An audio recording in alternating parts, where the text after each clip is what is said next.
Bagi Dia segala pujian, hormat serta syukur kekal selamanya.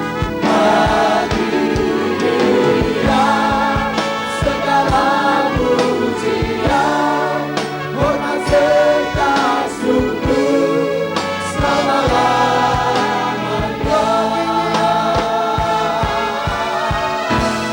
Bagi Dia segala pujian, hormat serta syukur kekal selamanya.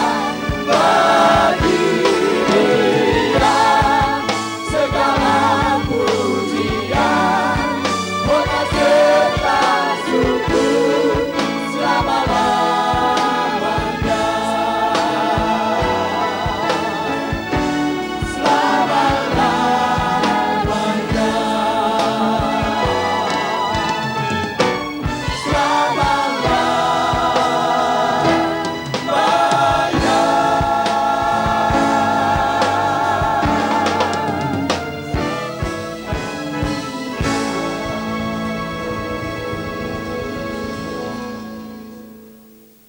Jemaat kekasih, kita masih ada pada serial khotbah Yesus, nama yang dapat dipercaya, membahas 319 nama yang dimiliki oleh Yesus Kristus Tuhan kita seturut kesaksian Alkitab. Belum pernah ada seorang raja, seorang ratu yang mempunyai nama sehebat nama Yesus Kristus. Begitu banyak nama yang di dalamnya menggambarkan kasih, anugerah dan penyertaan Allah yang kita peroleh dalam Dia yang bernama Yesus Kristus. Hari ini kita sampai pada nama yang ke-64. Masih pada bacaan firman Yesaya 32 ayat 2-nya saja. Dan minggu depan masih pada ayat yang sama yang luar biasa ini. Karena nama 65 dari Yesus Kristus Tuhan kita masih terdapat dalam ayat yang satu ini. Yesaya 32 ayat 2. Dan kalau Bapak Ibu Saudara telah menjumpai bacaan firman ini, kembali dengan hormat saya jemput kita bangkit berdiri. Dan sekali lagi dengan suara yang mantap dan penuh wibawa. Di hadapan Allah dan di hadapan lawan Allah bernama iblis, kita bacakan ayat ini secara bersama-sama. Setelah saya hitung 1 sampai 3. Yesaya 32 ayat 2, demikianlah bunyi firman Tuhan. 1, 2, 3. Dan mereka masing-masing akan seperti tempat perteduhan terhadap angin, dan tempat perlindungan terhadap angin ribut, seperti aliran-aliran air di tempat kering, seperti naungan batu yang besar di tanah yang tandus. Amin. Silahkan duduk. Tuhan memberkati kita. Relakan saya baca ulang ayat yang luar biasa ini, dan akan saya berhenti pada kalimat yang akan mewarnai tema khotbahku, sekaligus melengkapi nama Yesus Kristus Tuhan kita, nama yang ke-64. Haleluya. Ayat 2 Yesaya 32 sekali lagi berbunyi, dan mereka masing-masing akan seperti tempat perteduhan terhadap angin, dan tempat perlindungan terhadap angin ribut, seperti aliran-aliran air di tempat kering. Garis bawahi kalimat menarik ini, seperti aliran-aliran air di tempat kering. Saya ucapkan sekali lagi, seperti aliran-aliran air di tempat kering. Kita ucapkan bersama-sama 2, 3. Seperti aliran-aliran air di tempat kering. Itulah nama yang ke-64 yang diberikan Alkitab kepada Tuhan kita Yesus Kristus, aliran air di tempat yang kering. Kita semua secara sederhana bisa bayangkan, jika saudara berjalan di padang pasir Sahara, lalu tiba-tiba saudara lihat padang yang tandus, yang kering, yang tidak ada kehidupan di dalamnya. Lalu pada saat yang sama juga saudara lihat suatu aliran air seperti sungai yang sedang mengalir melanda dataran yang tandus itu. Saudara juga sudah bisa bayangkan betapa tiba-tiba berubah yang tandus menjadi yang hijau. Lalu saudara lihat yang mati kembali bersemi, dan karena ada kehidupan di dalamnya. Dan kalau kalimat yang luar biasa ini disandang, diberikan Alkitab kepada Tuhan kita Yesus Kristus, berarti ada makna. Ada sesuatu yang Yesus akan kerjakan bagi kita, orang-orang yang menaruhkan percaya, harap kepada Tuhan, yang tidak bisa diperbuat oleh ilah dan Allah lain, apatah lagi oleh manusia. Betapa besar pun pangkat kedudukannya. Asal kita berharap kepada Yesus Kristus, Tuhan yang digambarkan seperti aliran air yang mengalir pada tempat yang kering. Maka saya ajak kita merenungkan 3 kebenaran yang akan terdapat dalam bacaan ini. Yang pertama ialah Yesus Kristus, aliran air pada tempat yang kering, gambaran dari Dia sumber segala berkat dan anugerah. Berkat itu macam-macam. Berkat itu bisa yang kelihatan mata, bisa juga yang tidak kelihatan mata. Mobil bagus itu berkat Tuhan. Rumah bagus itu berkat Tuhan. Pangkat dan kedudukan yang layak yang tidak dimiliki oleh orang lain itu pun berkat Tuhan. Tetapi pengampunan dosa itu juga berkat yang mata tidak lihat. Damai di hati itu juga berkat yang Tuhan yang kita tidak lihat dengan mata. Apa kita bilang damai itu bukan berkat Tuhan? Kita ada banyak orang yang berkecukupan dalam segala hal. Secara lahiriah dia begitu mantap, tapi damai lalu susah buat dia. Tapi pergi ke bawah kolong jembatan di Tanah Abang, sudah lihat ada seorang yang cari sesuatu dari tong sampah. Dia duduk nyengar-nyengir melihat anaknya ambil kaleng butut dan dia gebuk-gebuk sembari menyanyi lagu dangdut. Dia ketawa girang melihat anaknya. Berarti dia penuh dengan sukacita. Ada girang sendiri dalam tanda kutip yang dimiliki oleh orang ini dibandingkan dengan seseorang yang limpah dalam banyak hal, tapi damai jauh dari dia. Berarti damai di hati itu pun juga berkat Tuhan yang walaupun mata kita tidak bisa melihatnya. Berarti ada banyak berkat Tuhan yang kelihatan mata maupun yang tidak kelihatan mata, yang identitas dan warnanya bisa kita lihat sama sekali. Dia ada di alam maya karena iman saja yang mampu melihatnya. Alkitab mendefinisikan iman. Apakah iman itu? Iman adalah keyakinan kepada hal-hal yang mata belum lihat, hal-hal yang telinga belum mendengar, hal-hal yang tangan belum mampu meraba identitasnya. Berarti iman adalah keyakinan kepada sesuatu yang ada di alam maya. Jadi kalau saudara belum mampu melihat sesuatu dalam alam maya, iman jauh dari saudara. Karena iman adalah sesuatu dalam mimpi. Sesuatu yang kita imani, yang kita baru raba, baru kita baru bayangkan, kita mimpikan, kita rindukan, kita berangan-angankan akan hal itu. Itulah iman. Iman adalah persoalan alam maya. Bukan alam maya yang sia-sia, tapi alam maya karena Allah itu roh yang mata kita tidak bisa melihatnya. Dia ada, namun kita tidak bisa mewujudkan apa wujud Allah itu.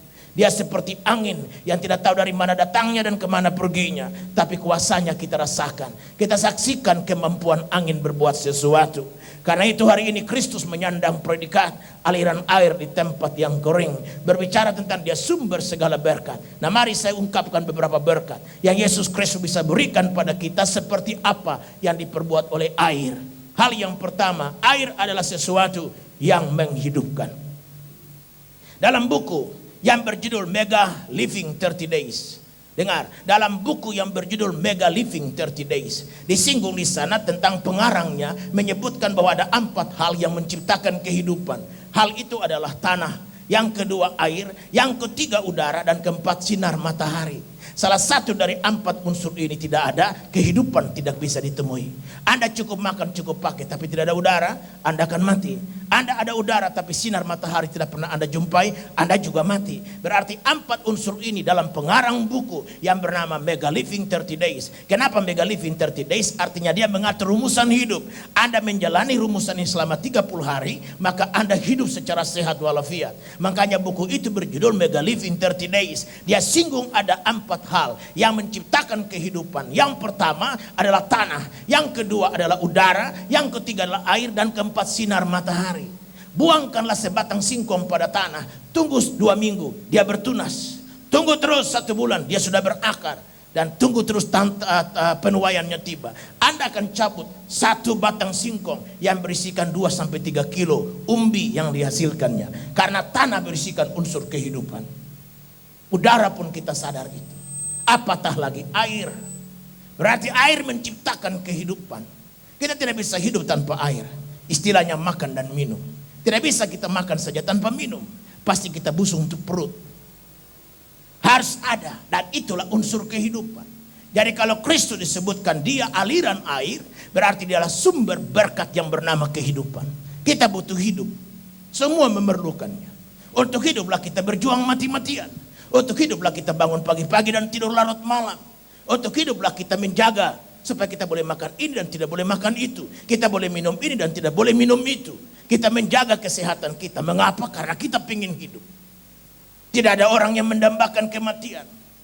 Kita mesti makan dengan baik, tidur dengan baik, kita atur waktu kita supaya kita menjaga kesehatan.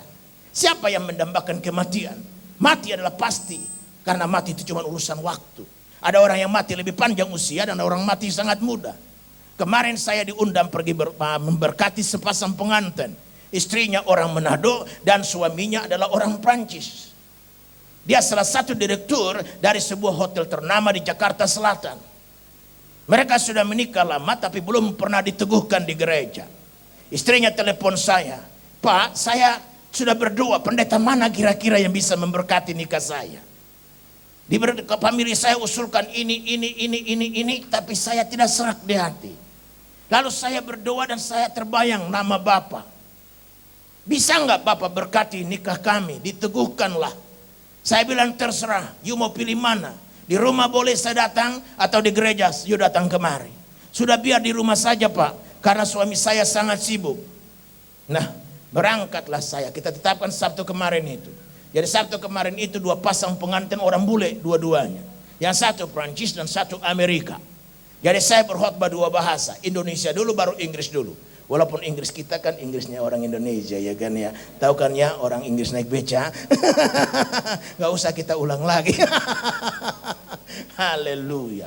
Jadi yang si Prancis ini saya pergi. Janji jam 10. Pokoknya janji sama orang bule itu jangan meleset-meleset lah. Anda janji jam 10 mah jam 10 aja pokoknya. Kalau janji jam 11, jam 11. Apalagi kalau jam 11 kurang 5 Anda sudah ada. Lebih jempol. Nah, serunya nih saya berangkat, hitungan saya kan dari sini sampai ke Kebayoran karena itu dekat dengan gedung The Best Fatmawati. Saya pikir 1,5 jam kan cukup kan ya. Masa dari Kelapa Gading ke situ 1,5 jam masa nggak cukup? Lebih dari cukup pikir saya. Lah begitu saya keluar dari sini langsung macet. Macet dari muka ini terus sampai ke Perintis Kemerdekaan. Nah saya pikir ini nggak tahu apa sebab macetnya. Saya bilang sama sopir, bagaimana kalau kita putar lagi, kita ambil sebelah sini belakang, tancap ke sana. Ya begitu kita putar lagi, ketemu macet lagi. Macetnya ialah seorang masih muda, kena strom, dan mati tergantung pada papan merek. Duhlah saya juga ngeri. Saya pernah lihat 2 orang mati di mata kepala saya sendiri. Waktu saya belajar di Korea, saya naik bus turun mau pergi masuk ke gereja, tiba-tiba di samping saya kira-kira 10 meter, seorang buang diri dari tingkat 17, plak, persis di depan saya, kayak kodok jatuh gitu. Saya lihat dengan mata kepala saya sendiri bagaimana dia bergetar sebentar dan terus mati. Kepalanya pecah, tangannya patah. Di muka saya hampir 10 meter. Gila, itu cukup trauma buat saya. Nah itu pertama kali saya lihat orang mati. Dan yang kedua kemarin. Wah elah. Dia tergantung di papan merek. Jadi papan merek begini, dia tergantung begini. Saya pikir apa ini semacam ada mau syuting film gitu. Saya pikir kemana tukang kameranya, saya nggak lihat-lihat. Sebab ada tuh orang yang berlaga untuk di syuting itu.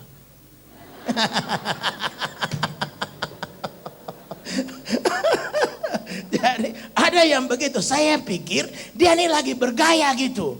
Loh kalau bergaya masa polisi datang, pikir saya gitu. Jadi akhirnya semua cuma nonton dia aja, nggak tahu mau bikin apa. Karena dia ada di papan merek. Tergantung, jadi dia punya badannya separuh sudah tergantung tangan begini. Dan kakinya tuh tersangkut dengan papan merek. Saya lihat usianya belum seberapa tua. Sangat muda. Nah yang punya papan merek itu juga cukup kelabakan. Karena siapa menyangka bahwa dia harus mati pada saat itu. Jadi kematian itu cuma soal waktu saudara. Ada yang mati lebih cepat, yang ada mati lebih cepat dan mati paling terlambat. Tetapi yang pasti ialah kematian itu harus. Namun kita kenapa mesti mati kalau kita belum saat untuk mati? Gitu loh. Alkitab bilang mati itu boleh 70 sampai 80. Lebih dari itu kesukaran dan penderitaan, betul. Nah kemarin ini ada seorang yang datang kemari ngaku bahwa dia adalah orang sekampung dengan istri saya. Dia bilang papa mertuanya itu umurnya 92 tahun.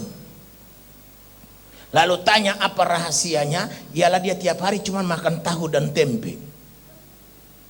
Dia tidak pernah makan daging.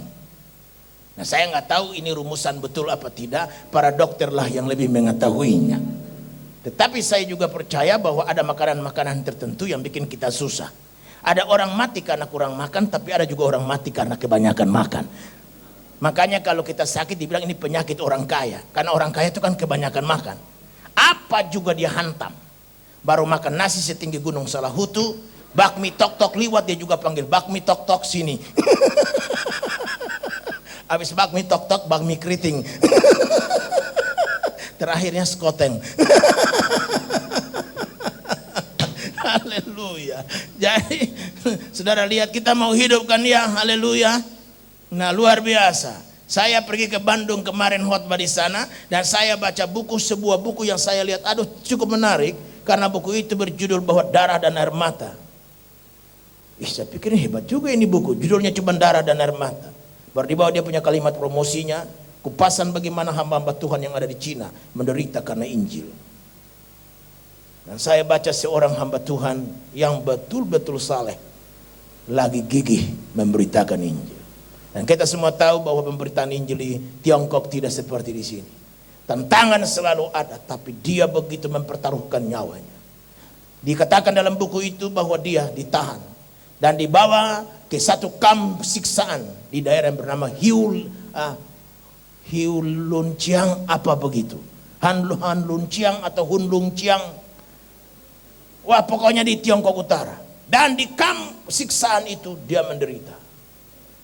Dia masukkan dalam penjara 5 tahun. Dan di dalam penjara dia menginjil. Beban siksaannya diperberat, bikin 15 tahun, tambah 10 tahun lagi upah sebagai dia menginjil di penjara. Dan dipindahkan dari penjara itu ke penjara siksaan di bagian kota di daerah Tiongkok Utara. Istrinya berpikir, 15 tahun sudah suamiku akan ada di kamp tentara dan tidak tahu pulang ini hidup atau mati. Maka setelah sebulan dia ada di sana, istrinya kirim surat minta cerai. Nah, sudah bisa bayangkan, dia sudah tidak punya apa-apa lagi. Orang tua tidak punya, famili tidak punya, saudara siapapun tidak punya. Orang yang paling dekat dengan dia cuma istrinya.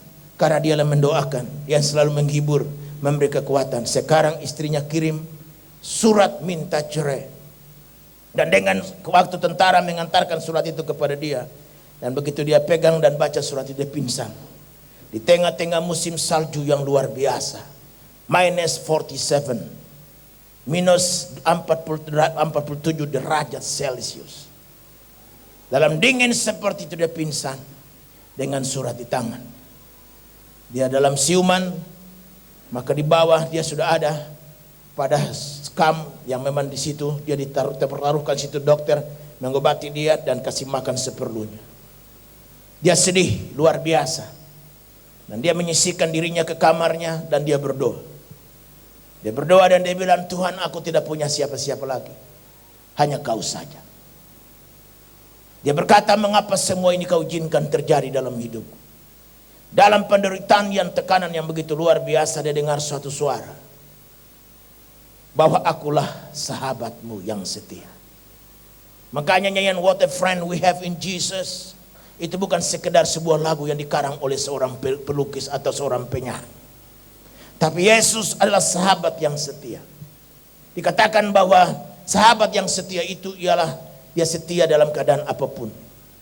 Dan suara itu cuman begitu saja bunyinya. Akulah Yesus sahabat yang setia. Suara itu ibarat satu aliran air yang menyejukkan jiwanya. Jiwanya pada saat itu seperti suatu tempat kering yang tandus. Lalu suara itu datang seperti suatu aliran air yang menyejukkan jiwanya. Saat itu dia bangkit dan rasa segar yang luar biasa.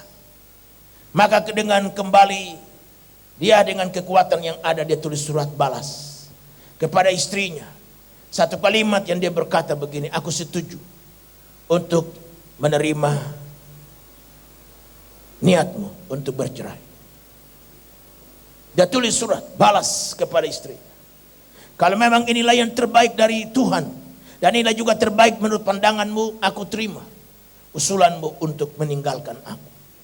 Asal kau tahu bahwa Yesuslah sahabat yang setia. Saudara sekalian, memang dalam hidup ini kita mengalami hal-hal seperti ada pada padang yang tandus. Dalam bisnis kita, Kita kadang-kala sudah tidak tahu apa yang harus kita buat. Utang begitu banyak. Tantangan-tantangan yang kadang-kala membuat hati ciut begitu banyak. Dalam karier kita, kita pikir itu yang sudah terbaik kita buat. Tetapi yang terbaik kita buat menurut kita, tapi salah di mata orang. Orang mencerca, orang mencaci maki. Dan orang berkata, cih katanya you hebat dalam bidangmu. Sehingga kadang-kala kita merasa terpukul. Lalu tiba-tiba datanglah dalam jiwa kita satu hal yang seperti padang tandus. Kering, gelap mata kita, mampet otak kita. Perasaan kita pun tidak karuan dan tidak menentu. Pada saat semacam itu, ada berkat Tuhan yang bernama aliran air pada padang yang tandus. Aliran air pada tempat yang kering. Itulah nama Yesus Kristus yang ke-63. Jadi kalau kau merasa kering kerontang, tidak tahu lagi apa yang harus kau buat, jangan lari ke minuman keras. Jangan lari kepada apa yang bernama persungutan. Sehingga persungutan itu dilampiaskan dalam bermacam bentuk. Pintu kau banting, anak kau marahi, istri kau tampari, bahkan baju pengantin pun kau potong-potong sebagai tanda pelampiasan amarah. Dengarkan baik-baik, itu bukan jalan keluarnya. Datang pada Yesus Kristus dalam doa. Dan katakan, Tuhan, kalaupun perasaanku belum mampu menerima yang sedang terjadi ini. Akalku sebagai orang pintar tidak bisa menyimak apa yang sedang terjadi ini. Tapi aku tahu kaulah aliran air. Hari ini jiwaku ada pada posisi kering kerontang. Dan aku minta kau alirkan kuasa-Mu seperti aliran air yang melebihi segala sesuatu. Dan kalau itu sudah perbuat, dengar firman Tuhan beri jaminan. Mintalah maka kepadamu akan diberi, carilah maka kamu mendapat, ketoklah pintu maka bagimu pintu akan dibukakan. Bukan saja kita minta oleh karena hal-hal lahiriah, tapi batin kita mengalami sesuatu yang tidak tahu apa sebabnya. Pada Yesus pun adalah andalan kita, pada Dialah kita lari, Dialah air kehidupan.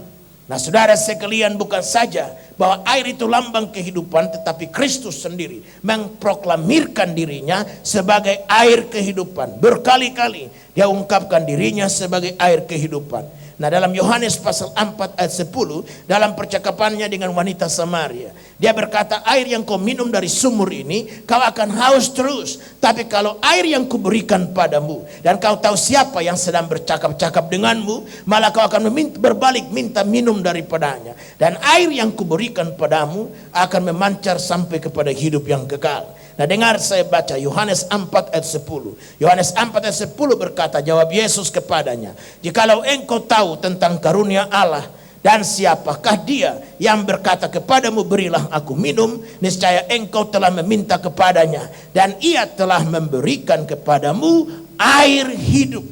Ia memberikan kepadamu air hidup. Dengar sekali lagi, ia memberikan kepadamu air hidup. Kristus sedang berkata kepada perempuan Samaria tentang dua macam air. Air yang ada dari sumur dan air di tangan Yesus. Air di sumur itu hanya memberikan kehidupan pada batas tubuh manusia.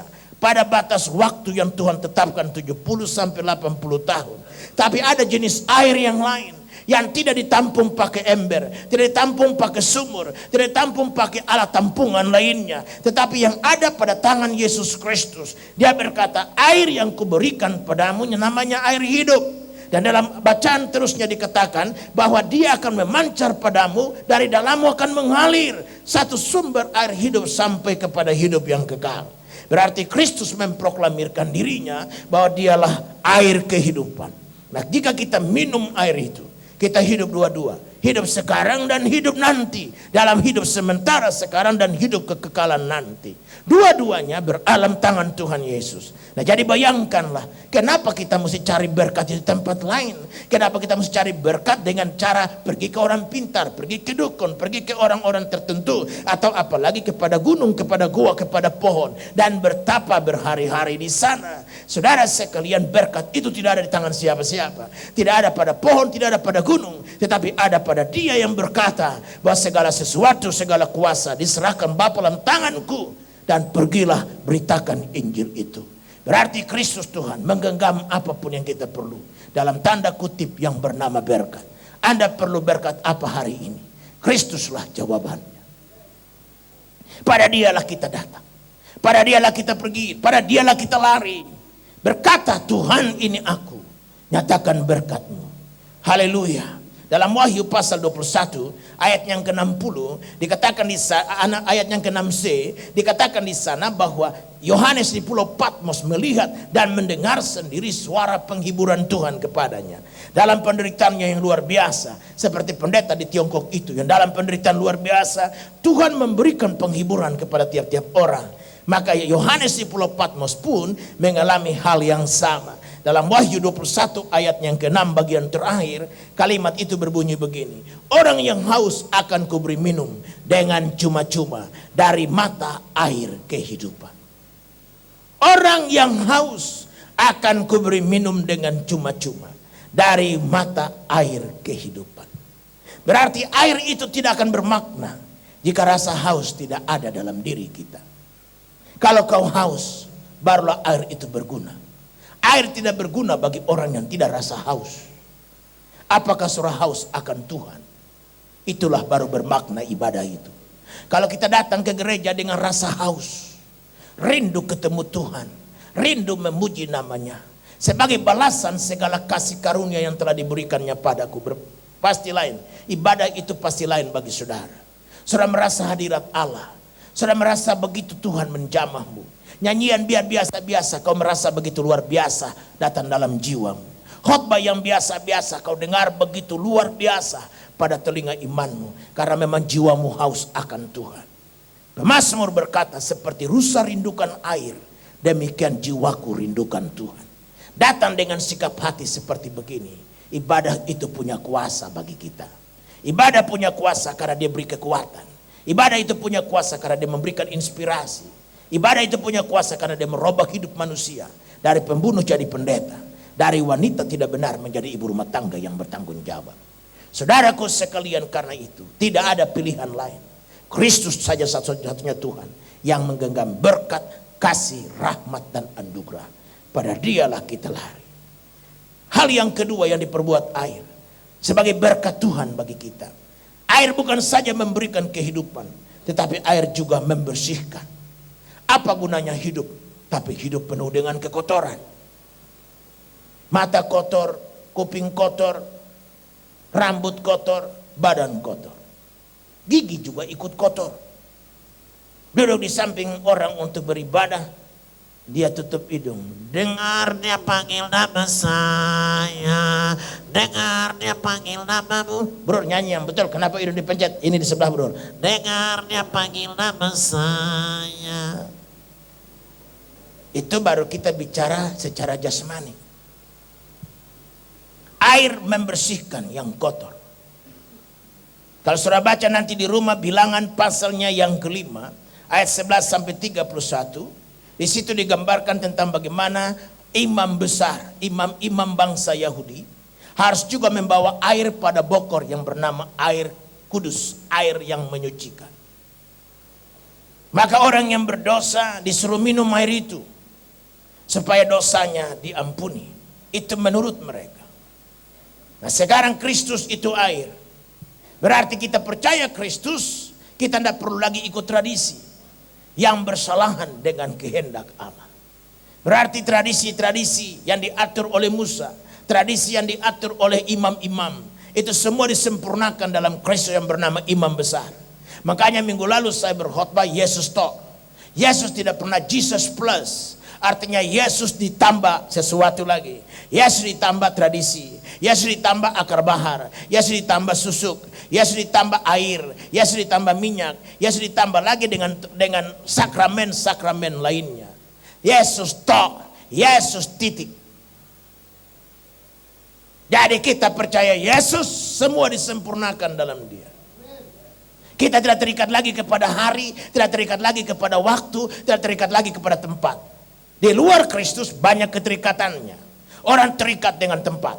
Jadi kalau mau beli rumah mesti lihat dulu tusuk sate enggak. Karena terikat tempat. Tempatnya enggak boleh tusuk sate. Saya kalau tusuk sate enggak ada berkatnya. Kita mesti pindah rumah, pilih hari dulu. Harinya hari apa? Hari Jumat, jangan Jumat Kliwon. Mesti Jumat Agung.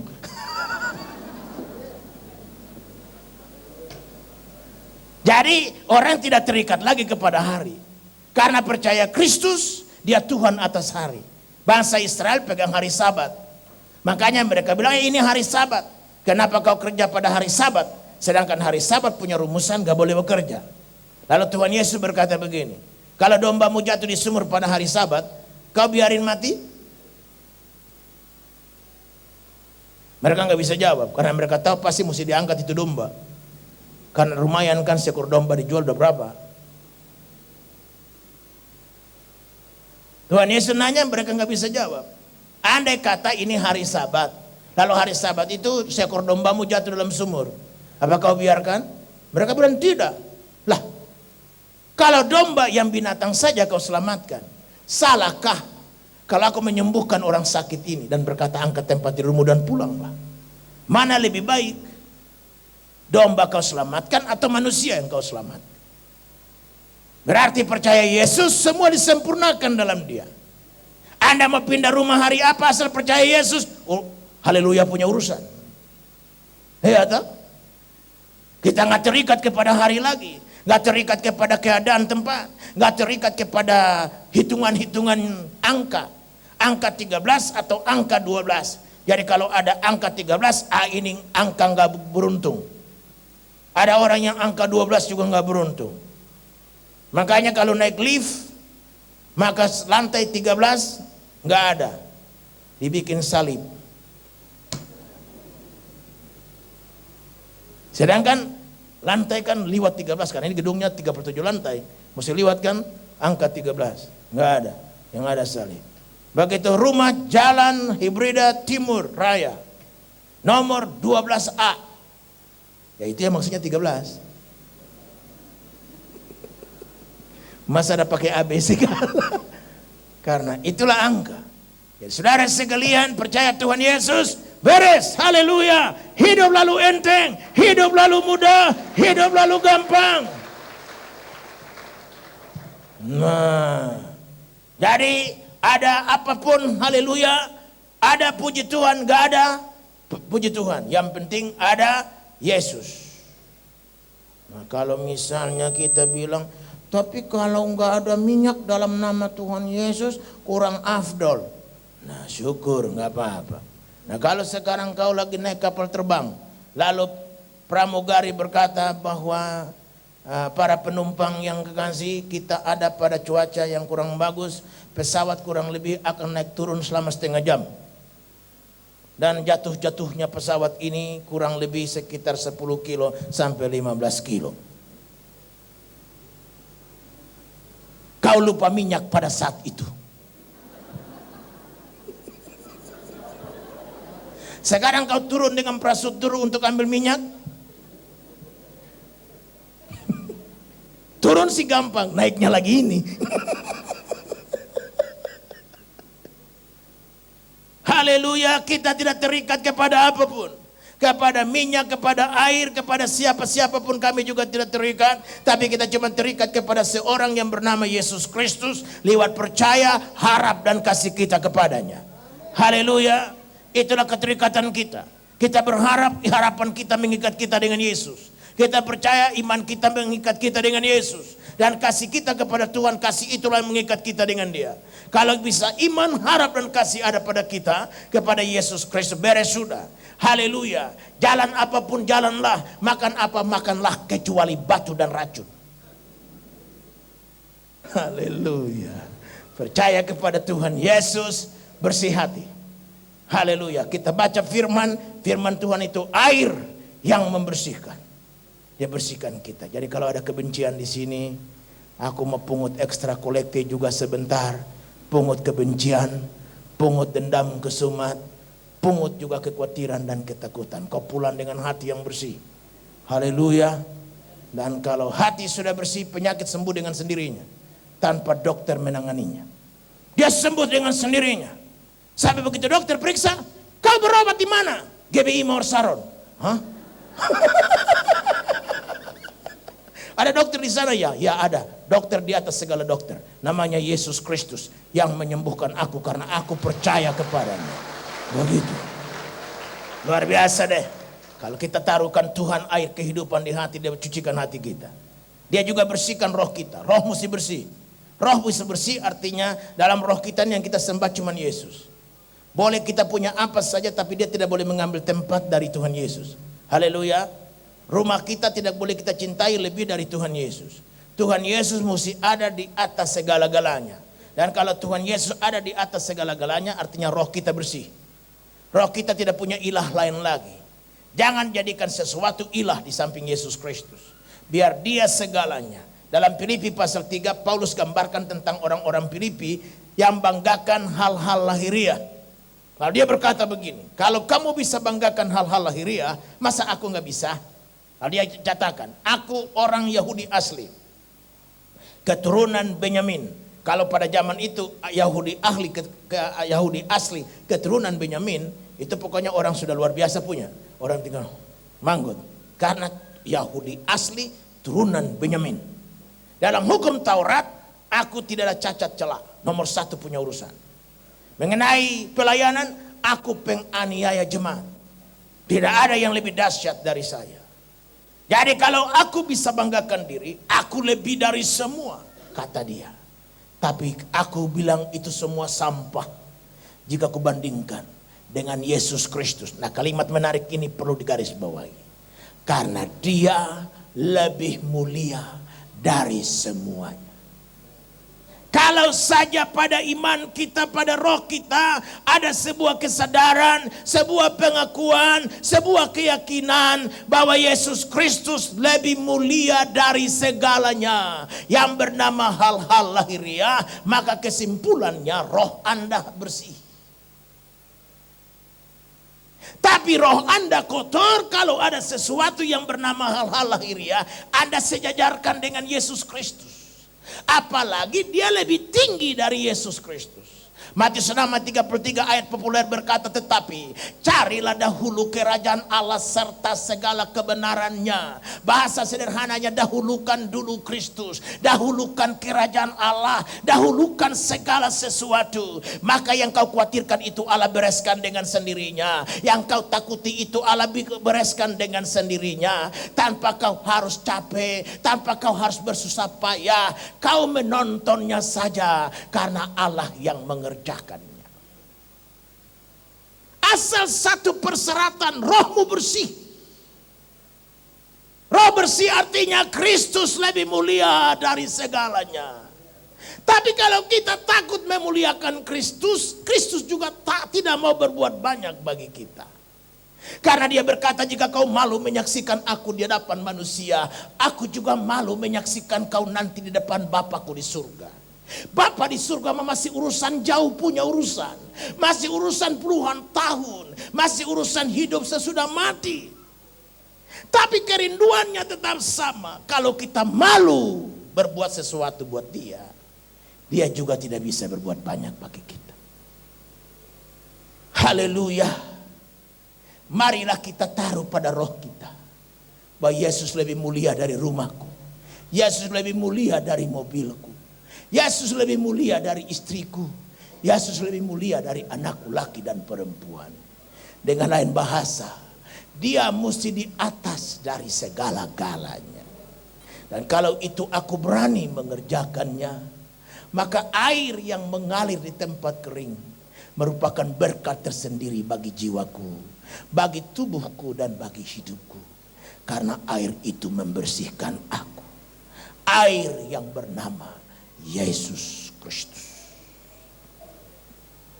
Berkat yang ketiga, yang Yesus jadi sumbernya. Air itu bukan saja menghidupkan, dia bukan saja membersihkan, tapi air juga menyegarkan dan memuaskan.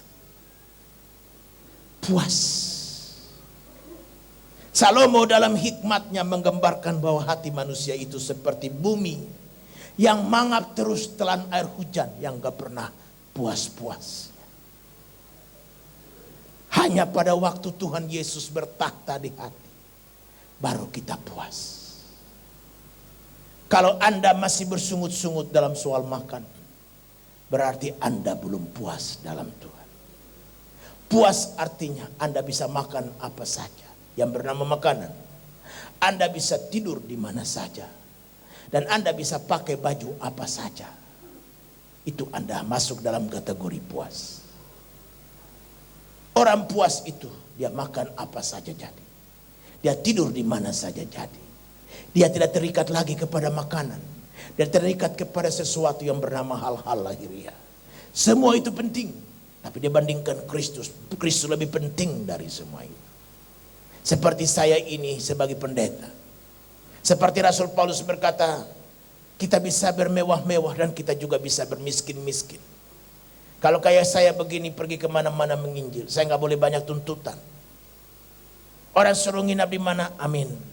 Suruh makan apa, haleluya. Kita nggak bisa pilih. Kita nggak bisa cemburu-cemburu saja. Makanannya kok begini?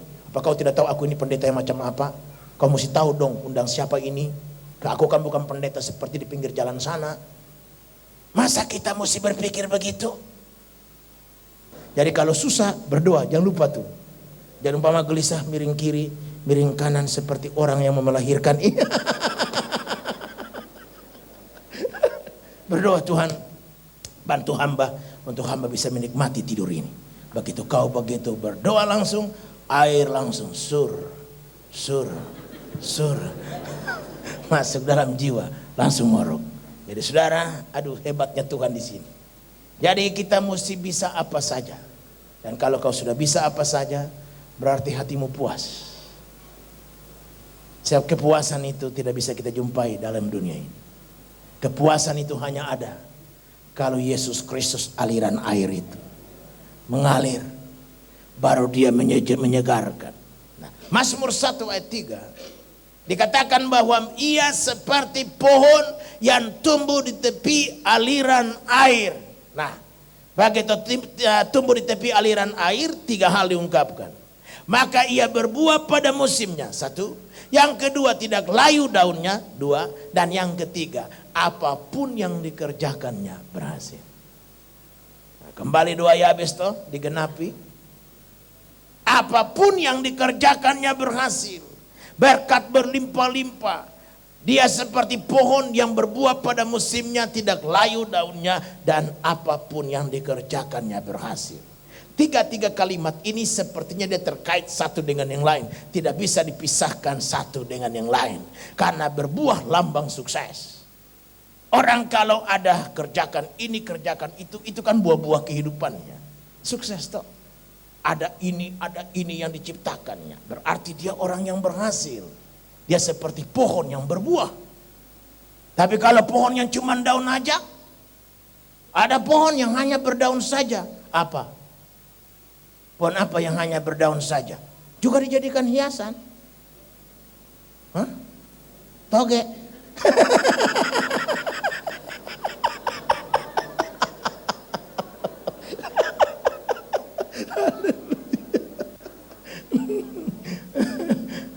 Pohon yang cuma daunnya aja. Ada pohon-pohon yang kita makan daunnya aja. Kita tidak perlu buahnya. Apa? Kangkung. Kita cuma makan daunnya, kita nggak butuh buahnya. Ada yang hanya daun untuk hiasan. Hiasan aja, pohon hiasan, dia nggak perlu buah. Tapi di luar itu namanya pohon, dia harus berbuah. Dan kalau pohon yang berbuah itu sukses, ya kan? Tidak layu daunnya, segar. Wah mantap terus, kan sukses toh. Nah itu jadi 3 kalimat ini, aduh, berbuah pada musimnya, tidak layu daunnya, apapun yang dikerjakannya berhasil. Kita semua mendambakan itu. Dan kalau Anda mendambakannya, Anda perlu aliran air. Dan apa aliran air itu lagi? Yesus Kristus, aliran air pada tempat yang kering. Dengan lain bahasa, percaya Yesus sungguh-sungguh, andalkan dia, beres. Dia yang ngatur, tinggal kita nonton aja. Tinggal kita terheran-heran. Kita bilang Tuhan dahsyat Tuhan. Tuhan dahsyat, Tuhan luar biasa Tuhan. Aduh aku bangga punya Tuhan seperti Engkau. Kalau dia berperang ganti kita, kemenangan di pihak kita. Kalau dia berjalan di depan kita, haleluya, yang hambatan disingkirkannya. Dan lurus jalan sama dengan apapun yang dikerjakannya berhasil. Yang kedua, Yesus Kristus aliran air di tempat yang kering. Yang kedua, gambaran daripada ia adalah satu-satunya kebutuhan dunia. Gambaran dari ia satu-satunya kebutuhan dunia. Air itu adalah satu kebutuhan pokok. Kebutuhan yang diperlukan oleh semua makhluk. Manusia perlu air, binatang perlu air, tumbuh-tumbuhan perlu air. Berarti air itu satu kebutuhan yang tidak bisa ditawar-tawar. Anda mau tawar apa? Anda nggak bisa bilang begini, aku mau pingin makan aja, aku nggak mau pingin minum. Anda nggak bisa tawar, karena Anda tahu minuman itu satu kebutuhan utama. Karena Anda tahu tanpa minum, tanpa air, mati. Berarti air itu satu kebutuhan yang gak bisa ditawar-tawar. Jadi kalau Kristus Yesus diumpamakan air, berarti dia satu kebutuhan yang gak bisa kita tawar. Anda gak bisa bilang, saya mau hidup aja gak mau percaya Yesus. Gak bisa. Yesus itu satu kebutuhan pokok. Seperti air itu satu kebutuhan, Kristus Yesus juga itu satu kebutuhan satu-satunya. Yohanes Kisah Rasul 4 ayat 12, Petrus berkhotbah di hari Pentakosta. Dia bilang apa? Di bawah kolong langit ini tidak ada nama lain yang dikaruniakan kepada manusia yang di dalamnya dia beroleh selamat kecuali nama Yesus Kristus. Berarti Petrus mengungkapkan bahwa dialah satu-satunya kebutuhan bagi dunia. Anda mau berkat, tidak ada jalan lain. Yesuslah jawabannya. Anda mau selamat dunia akhirat, satu saja jawabannya, Yesus Kristus.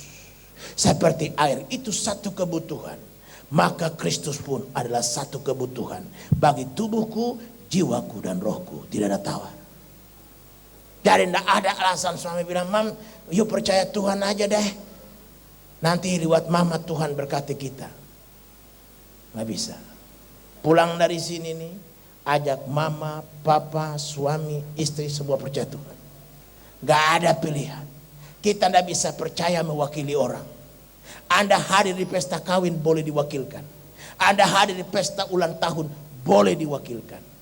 Tapi untuk menerima Kristus tidak bisa diwakilkan orang. Masing-masing mesti datang, buka hati dan menerima Kristus. Papa, mama, anak, keluarga dekat, keluarga jauh.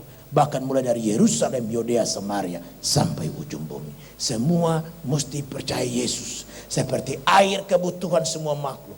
Saya baca perintah agung Tuhan. Itu dikatakan beritakan Injil kepada segala makhluk. Segala makhluk. Ada kata segala makhluk. Sedang di dunia ini kan makhluknya yaitu apa? Manusia, binatang, tumbuh-tumbuhan juga itu kan makhluk. Ciptaan Tuhan. Cuman satu bernyawa, yang satu punya roh, yang satu tidak punya roh. Tapi itu semua makhluk. Sampai saya pikir-pikir, apa Injil juga perlu diberitakan kepada binatang-binatang. Tapi surga tidak disiapkan bagi binatang. Kristus mati di surga tidak disiapkan untuk binatang, hewan dan sebagainya. Tapi hanya bagi manusia lah Kristus mati tergantung di kayu salib. Kalau Injil itu perlu diberitakan kepada makhluk lain, harus diberitakan. Lah kepada makhluk lain saja perlu, apatah lagi kepada manusia. Hari ini tantanganku dari mimbar bagi saudara sebagai jemaat. Tidak ada pilihan lain. Saudara mesti pegang Yesus sungguh-sungguh. Jangan lepaskan dia dari tangan. Hanya karena pangkat, hanya karena kedudukan, hanya karena uang, hanya karena suami istri yang tidak seiman. Kiranya Tuhan tolong kita supaya kita pegang Tuhan sungguh-sungguh. Saudara yang belum menyerahkan diri, serahkanlah diri pada hari ini. Air yang mengalir adalah sesuatu yang tidak pernah habis. Air yang mengalir, dikatakan aliran air. Aliran air artinya sesuatu yang bergerak terus. Karena itu percaya Tuhan, setelah kita menyadari Tuhan itu satu kebutuhan kita. Kita percaya dia, menaruhkan dia dalam hidup kita sebagai Tuhan dan Raja, menguasai dan mengontrol hidup kita. Lalu kita penuh dengan vitalitas, penuh dengan gairah, penuh dengan inspirasi.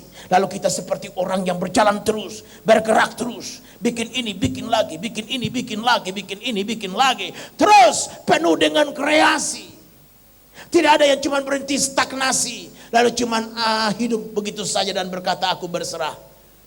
Ebenezer, sampai di sini Tuhan telah tolong aku. Alkitab tidak berkata begitu. Alkitab berkata lepaskan tali tenda, kanan dan kiri, mengembang ke kanan dan mengembang ke kiri. Cocok juga dengan doa Yabes dalam 1 Tawarikh 4:10, kembangkanlah daerahku. Berarti sesuatu yang bergerak terus, maju terus, tidak stagnasi, maju terus. Aliran air itu dia gerak terus. Tempatnya sama, tidak bergerak, tapi airnya bergerak terus, mengalir terus, jalan terus, maju terus, berkembang terus. Karena itu dalam pelayanan pekerjaan Tuhan pun saya berkata, Tuhan apalagi? Tuhan apalagi? Beritahukan hambamu apalagi? Apalagi Tuhan? Apalagi? Hidup beriman itu begitu. Kalau air kehidupan itu mengalir dalam diri saudara sebagai suatu kebutuhan, dan kita menjadikannya kebutuhan kita. Setelah air itu datang, dia mengalir, dia ciptakan gairah, dia ciptakan inspirasi, dia ciptakan satu kebutuhan yang dimana kita rasa seperti terdorong terus, maju terus, tidak bisa diam saja, berjalan terus, berkembang terus, maju terus. Jadi kalau kita iring Tuhan begitu-begitu saja, pasti pengiringan kita ada apa-apanya. Gak betul pengiringan kita, karena aliran air berbicara soal sesuatu yang bergerak, sesuatu yang jalan terus, sesuatu yang maju terus. Saya pernah berkata, ada istilah bahasa Inggris berkata, Christian faith just like an airplane, when you stop you drop. Christian faith just like an airplane, when you stop you drop. Artinya iman Kristen itu seperti jalannya sebuah kapal terbang. Kau stop, langsung jatuh. Maju terus, jalan terus sampai Tuhan datang. Biar Tuhan datang menemui kita sedang berjalan di dalam Dia, bukan lagi duduk macet. Saudara pernah baca buku Perjalanan Seorang Musafir? Buku itu sangat terkenal, dikarang oleh seorang pengarang yang betul-betul bergumul terhadap Tuhan.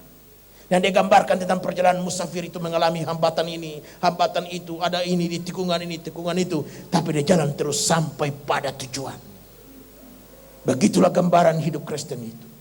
Apapun menghadang kita, tidak boleh macet. Kita jalan terus, kita maju terus, kita berkembang terus. Apapun yang terjadi, ibadah jalan terus. Haleluya.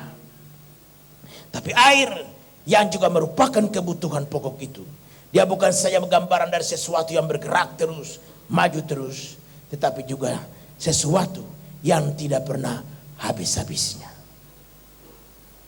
Gambaran daripada rezeki, berkat, anugerah Tuhan itu gak pernah habis-habis. Sudah gak pernah habis, selalu baru lagi setiap pagi. Coba, apa gak dahsyat Tuhan itu? Dia gak pernah beri berkat basi buat kita. Dia gak pernah beri berkat yang sama bagi kita. Dia kasih yang lebih berkualitas daripada yang pernah dia kasih. Dia kasih yang lebih bermutu, lebih daripada yang kita sudah pernah terima. Itulah Tuhan. Seperti air yang mengalir terus, tidak habis-habisnya. Nah, banyak kali kita mau berdoa, kita ragu-ragu. Ini yang ku minta ini ada gak ya sama Tuhan? Yang ku minta ini kira-kira diberikan gak ya? Haleluya. Gak pernah. Selalu ada. Di dunia mungkin kalau stoknya habis karena mungkin administrasinya kurang beres. Ya kan? Stok beras habis, itu pasti administrasinya kurang beres. Administrasi beres memang gak bakalan habis saja stoknya. Harus ada terus, ada terus. Nah, Tuhan Allah itu kan tidak kalah dengan manusia. Masa Allah kalah dengan manusia? Berkatnya gak pernah habis. Stok selalu ada. Jadi orang sukses itu orang yang kerja keras, orang yang rajin, enggak merono merene mangan, wis mangan merono merene. Orang yang rajin, tanya orang-orang berhasil, itu orang-orang rajin semua punya urusan. Dia bangun pagi-pagi, dia tidur larut malam, dia ikut seminar, dia ikut retreat, dia ikut doa pagi, doa semalam suntuk, dia ikut lagi ya apa namanya tuh, puasa. Doa puasa. Itu orang-orang rajin tuh begitu. Orang-orang berhasil mah. Orang-orang berhasil itu dia kembangkan dirinya, dia ikut ini, ikut itu. Bukan bilang, "Alah, Ikut-ikut apa? Paling apa yang kita dengar itu juga. Nah, tahan dari situ. Sama kau punya prinsip macam begitu. Makanya berkatnya hilang daripadamu. Berkat Tuhan itu sesuatu yang mengalir terus. Asal kita pandai mendapatkannya. Asal kita bayar harga untuk mendapatkannya. Yang terakhir lalu kita mau pulang. Karena kata pulang itu kita enak mendengarkannya. Yang terakhir, Yesus Kristus aliran air pada tempat yang kering. Berarti kalau dia air, maka aku ikan yang harus hidup di dalamnya. Jika Kristus itu aliran air, maka aku harus menjadi ikan untuk hidup di dalamnya.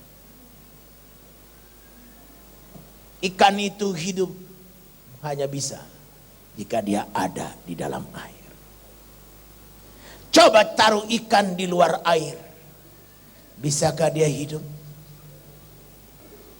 Jadi kalau Tuhan Yesus itu air, kita apanya? Ikannya. Kalau Tuhan Yesus itu pokok, kita apanya? Carangnya. Carang kan gak bisa hidup sendiri tanpa pokok, betul?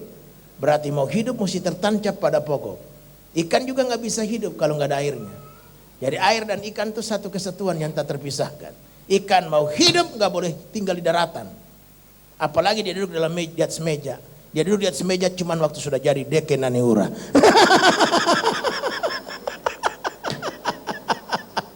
Kalau sebelum dia jadi deke naniura, dia mesti ada di laut. Dia boleh duduk di atas meja kalau dia sudah jadi deke naniura atau sudah jadi ikan goreng. Tapi kalau dia masih mau jadi ikan yang hidup, dia mesti dalam air. Itu berarti kita mesti hidup karena dia dan hidup bagi dia. Haleluya. Hidup karena dia artinya hanya karena Tuhan. Jadi ada apapun mesti bilang karena Tuhan. Aku hidup karena Tuhan. Aku berjasa karena Tuhan. Aku begini karena Tuhan. Aku begitu karena Tuhan. Aku bisa begini-begini yang lebih karena Tuhan. Karena Tuhan. Karena Tuhan. Seperti carang itu karena pokok. Seperti ikan itu karena air. Semakin airnya dalam, semakin ikannya keren punya urusan. Cari ikan di laut yang dalam. Weh, itu ikan-ikan keren punya. Ada nih katanya nih di Maluku, laut yang paling dalam di dunia ini kan Laut Banda. Katanya nih menurut kata orang, di Laut Banda itu ada sejenis ikan yang diketemukan orang Jepang. Ikan itu punya harganya luar biasa mahal. 1 kilo saja bisa mendekati ratusan ribu, mendekati jutaan rupiah. 1 kilo ikan itu. Saya nggak tahu ikan jenis apa. Tapi itu hanya dijumpai pada laut yang paling dalam. Jadi kalau airnya semakin dalam, semakin mentereng ikan itu. Kalau airnya bersih, semakin manis daging ikan itu. Kalau ikan lautnya tercemar, dagingnya nggak enak. Makanya kalau kita pergi ke desa-desa, ke pulau-pulau kecil, kita suka sana di melayani, tangkap ikan langsung bakar. Aduh nikmatnya, sampai mertua lewat di depan, lupa kita menegurnya. Karena nikmatnya ikan itu. Jadi selama mau hidup seperti begitu, tanpa Tuhan kita tidak bisa bikin apa-apa nih. Yohanes 15:5 bilang, aku pokok anggur yang benar, kamulah carang-carangnya, tanpa aku satu pun terdapat kau perbuat. Itu berarti kita hidup karena dia, oleh dia. Nah, sekarang yang kedua, kita hidup bagi dia. Jadi saya mau makan, makan bagi dia. Saya mau minum, minum bagi dia. Saya mau pakai baju untuk dia. Saya berkarya, berkarya untuk dia. Dan kalau aku taruhkan dia sebagai sasaran karyaku, sasaran hidupku, sasaran segala keinginanku, haleluya. Dia akan ambil alih apa yang kukhawatirkan. Dia akan ambil alih apa yang aku nggak sanggup. Dia akan ambil alih segala sesuatu yang secara manusia aku tak mampu mengerjakannya. Kristus akan mengerjakannya. Dan aku hanya tinggal berkata, aku memuji kebesaranmu. Ajaib Tuhan, ajaib Tuhan, ajaib Tuhan. Hidup macam begitu kan kita dambakan. Ayo, siapa yang pingin susah dalam hidup ini? Mati-matian tetapi nggak ada apa-apanya. Kita pingin hidup enteng, tetapi hasilnya luar biasa. Pingin hidup enteng, hasil luar biasa, tidak lain. Hidup seperti ikan dalam air. Hanya bergantung kepada Tuhan, air. Hanya bergantung kepada air, begitulah kita. Bergantung kepada Tuhan. Karena dia kita hidup dan bagi dia kita hidup. Mari kita bangkit berdiri dan kita datang dalam doa.